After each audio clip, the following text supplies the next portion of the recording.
एक पुरसुकून शहर का वक्त था। शहर की गलियों में हल्की सी ठंड चल रही थी, मगर साद के दिल में एक ऐसी बेचैनी थी जो किसी हवा से कम नहीं हो सकती थी। साद एक गरीब घर का लड़का था, लेकिन बात गुर्बत की नहीं थी। असल मसला उसकी जिंदगी के वो बोझ थे जो रोज उसे नीचा गवा देते थे। उसका बाप 2 साल पहले इंतकाल कर गया था और घर की सारी जिम्मेदारी उसके कंधों पर आ गिरी। साद की माँ बीमार रहती थी। रोज की दवा, रोज का खर्चा, ऊपर से नौकरी की तलाश, सारी जिंदगी एक चकराए हुए चक्कर की तरह घूम रही थी। कई दिन तक वो शहर की दुकानों और ऑफिसेस का चक्कर लगाता रहा, लेकिन किसी ने भी उसे मौका नहीं दिया। कभी कहते तजुर्बा नहीं है, कभी कहते वैकेंसी खत्म, और कभी तो सीधा मुंह फेर लेते, जैसे उसकी जिंदगी की अहमियत ही ना हो। एक दिन साद सुबह हमेशा की तरह नौकरी की तलाश में निकला। आसमान पर बादल घेरे हुए थे, जैसे अल्लाह ने भी इस वक्त धरती पर अंधेरा फैलाया हो। उसका दिल भी कुछ ऐसे बादलों से भर चुका था। या अल्लाह, आखिर मैं क्या करूं? साद ने धीमे से बोला। उसकी आंखों में नमी थी जो वो छुपाकर चलने की कोशिश कर रहा था। 2 घंटे घूमने के बाद जब कुछ ना मिला तो वो मस्जिद के कंपाउंड में आकर बैठ गया। वहां शाम का सुकून नहीं, सुबह का सुकून था, जिसमें इंसान बिल्कुल अकेला पर बिल्कुल महफूज महसूस करता है। मस्जिद के अंदर से इमाम साहब की आवाज आ रही थी, जो कुरान की तिलावत कर रहे थे। वहुवा माकुम ऐनमा कुंतुम, वो अल्लाह तुम्हारे साथ होता है जहां कहीं तुम हो। ये आयत साद के दिल पर सीधा लगी। उसने सोचा, अगर अल्लाह मेरे साथ है तो फिर ये दर्द क्यों है, ये मुश्किलात क्यों हैं, मैं इतना अकेला क्यों महसूस करता हूँ।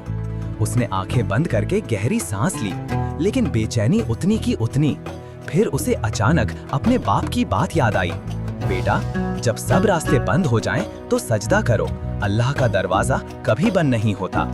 वो लफ्ज आज उसके लिए किसी नसीहत नहीं, एक पुकार बन गए। उसने धीरे से मस्जिद का दरवाजा खोला और अंदर चला गया।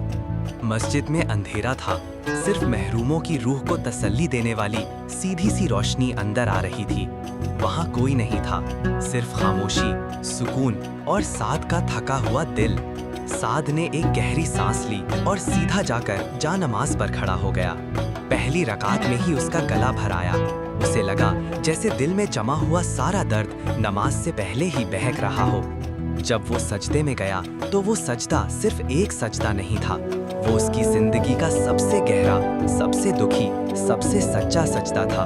उसने सजदे में रोकर कहा, या अल्लाह, मैं थक गया हूँ, मुझसे नहीं हो रहा। मुझे यकीन है कि तू सब कुछ देख रहा है, लेकिन आज मैं सच में टूट गया हूँ। या अल्लाह, मेरी मदद फरमा, मेरी माँ को सेहत दे, मुझे हलाल रिस्क दे। या अल्लाह, एक रास्ता दिखा दे। अगर तू चाहे तो एक लम्हे में सब कुछ बदल सकता है।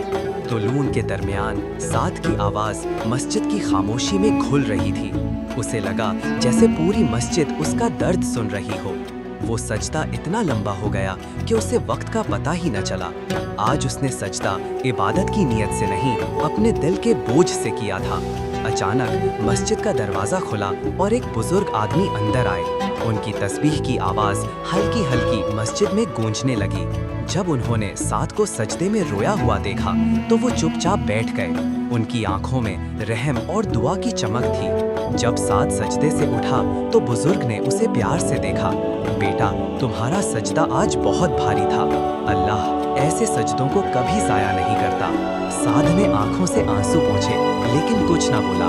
बुजुर्ग ने मुस्कुराते हुए पूछा, क्या हुआ बेटा, मुश्किलात बहुत बढ़ गई हैं? साद ने धीरे से सिर हिला दिया।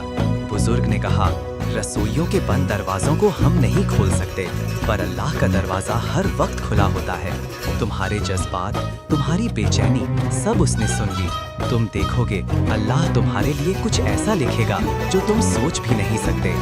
साद को उनकी बात पुरअसर लग रही थी, जैसे किसी ने उसके थके हुए दिल को दबाकर तसल्ली दी हो। बुजुर्ग ने अपनी जेब से एक छोटा लिफाफा निकाला और साद के हाथ में दिया। साद ने हैरान होकर पूछा, ये क्या है? बुजुर्ग ने कहा, बेटा, अल्लाह ने मुझे रात नींद नहीं आने दी। दिल में आया कि मस्जिद जाऊं, शायद कोई वहां मेरी दुआओं का मोहताज हो। जब मैं मस्जिद की तरफ निकला तो मुझे लगा कि ये लिफाफा जिस इंसान के लिए है वो यहाँ होगा। अब तुम समझ गए ना कि अल्लाह किस तरह अपने बंदों को मदद भेजता है। साद की आंखों से फिर आंसू बहने लगे। उसे पहली मर्तबा लगा कि शायद अल्लाह ने उसका सजदा सच में सुन लिया। लिफाफे में पैसे थे, लेकिन पैसे से ज्यादा वो उम्मीद थी जो डूब चुकी थी। पैसे से ज्यादा वो एहसास था कि अल्लाह ने उसे नहीं छोड़ा। साद ने लिफाफा पकड़कर दिल से शुक्रिया कहा। बुजुर्ग ने उसके सर पर हाथ रखा और कहा, बेटा, अब तुम्हारी जिंदगी बदलने वाली है। ये मदद सिर्फ इब्तिदा है। साद मस्जिद से निकला तो रात की ठंड जैसे मीठी लग रही थी। गलियों की अंधेरी फूलों जैसी लग रही थी। उसे महसूस हुआ कि आज रात का वो सजदा सच में आसमान तक पहुंच गया है। और दिल में एक आवाज गूंजी, वो सजदा शायद कबूल हो गया।